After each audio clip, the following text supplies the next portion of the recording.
നിങ്ങളുടെ ഫേവറേറ്റ് സീരിയലുകൾ ടിവിയിൽ വരുന്നതിന് മുൻപേ സൺ നെക്സ്റ്റ് ആപ്പിൽ കാണാം. ഇനി എല്ലാവർക്കും മുൻപേ കാണൂ. ഇപ്പോൾ തന്നെ സൺ നെക്സ്റ്റ് ആപ്പ് ഡൗൺലോഡ് ചെയ്ത് സബ്സ്ക്രൈബ് ചെയ്യൂ. അല്ലച്ചാ, അച്ഛനും ഈ പാരമ്പര്യത്തിലും ആചാരത്തിലൊന്നും വിശ്വാസം ഇല്ലാതായോ? ഒന്നുമില്ലേലും ഈ കുടുംബത്തിൽ വീണ്ടും ഒരു ആൺകുഞ്ഞ് ജനിച്ചതല്ലേ? അത് വിചാരിച്ചെങ്കിലും ആചാരപ്രകാരം എല്ലാം ചെയ്യാമായിരുന്നു. ആൺകുഞ്ഞായതുകൊണ്ട് പ്രത്യേക ആചാര സംരക്ഷണമൊന്നും ഇല്ല വിനയ. എനിക്ക് കുഞ്ഞുങ്ങളെല്ലാം ഒരുപോലെ തന്നെയാ. അല്ല, ഇവിടെ ഇപ്പൊ എന്താ ആചാരം തെറ്റിയത് പറ. മോൻ അണിയിക്കാനുള്ള സ്വർണ്ണ മോതിരം ഞങ്ങൾ കൊണ്ടുവന്നിട്ടുണ്ട്. അതിനു മുമ്പ് സച്ചി സാറ് കൊണ്ടുവന്ന ആഭരണം എന്തിനാ എന്റെ മോന്റെ കഴുത്തിലിട്ടത്? എന്റെ മാഷേ, ഇവൻ എല്ലില്ലാത്ത നാക്കുകൊണ്ട് എന്തൊക്കെ വിളിച്ചു പറയാ. മാഷ് ഇതിനൊന്നും കാതു കൊടുക്കണ്ട. എടാ, സൂചി കുത്താൻ ഇടം തന്നിടത്ത് നിനക്കുള്ള ഭാര നീ തന്നെ കൊണ്ടേ വെക്കല്ലടാ. ഞാൻ നിർത്തി മാമ. ആ, എനിക്ക് തന്നെ എന്റെ മോന് ആദ്യം സ്വർണ്ണം അണിയിക്കണമെന്നുണ്ടായിരുന്നു. അതിനുള്ള ഭാഗ്യം എനിക്ക് ഉണ്ടായില്ല.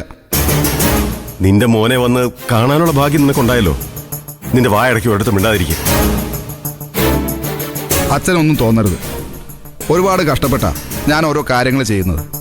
അതൊന്നും ആഗ്രഹിച്ച രീതിയിൽ നടക്കാതാകുമ്പോഴുള്ള വിഷമം കൊണ്ടാ ഞാൻ ഓരോന്നും പറഞ്ഞു പോകുന്നത്. അച്ഛൻ എന്നോട് ക്ഷമിക്കണം. നീ ഇരിക്കേ.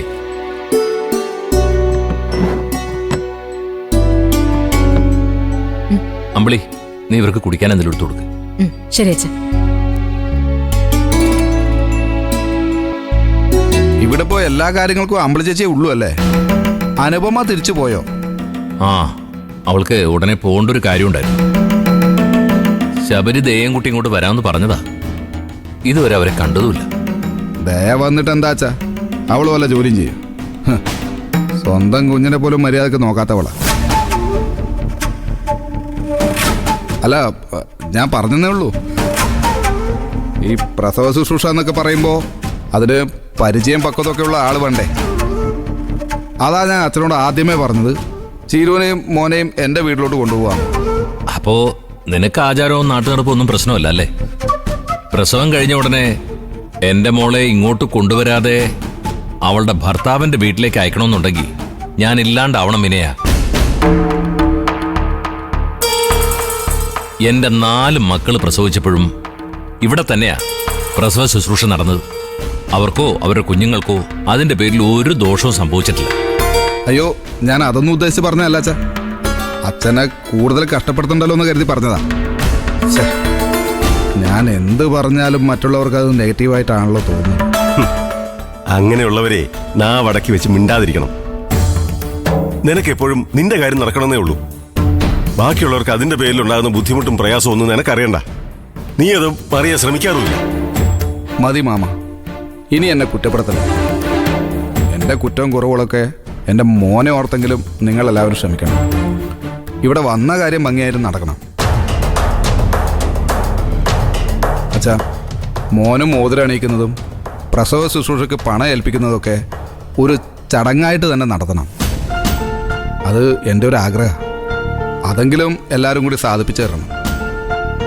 ഇങ്ങനെയുള്ള ആഗ്രഹങ്ങളൊന്നും നിനക്ക് 2 പെൺകുഞ്ഞുങ്ങൾ ജനിച്ചപ്പോ നീ കാണിച്ചില്ലല്ലോ വിനയ.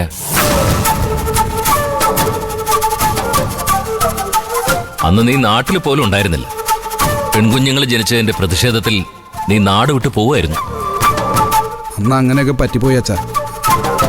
എൻ്റെ അറിവില്ലായ്മ കൊണ്ട് പറ്റിപ്പോയ തെറ്റാ അതൊക്കെ. പക്ഷെ ഇപ്പോഴും നീ അത് തിരുത്തിയിട്ടില്ലല്ലോ വിനയ.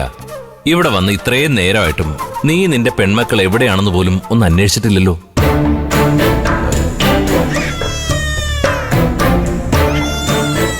നിന്റെ മക്കള് കരയുന്നു. ചെല്ല്.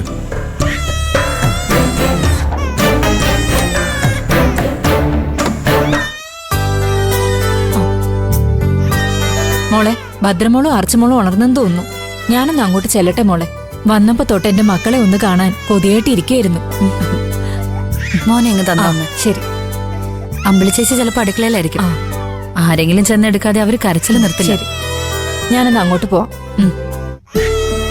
എടാ, ചക്കരമൂത്ത അമ്മയുടെ അടുത്ത് പോക്കോ. നിന്റെ ചേച്ചിമാരെപ്പ നോക്കിയാലും കരച്ചില്ല.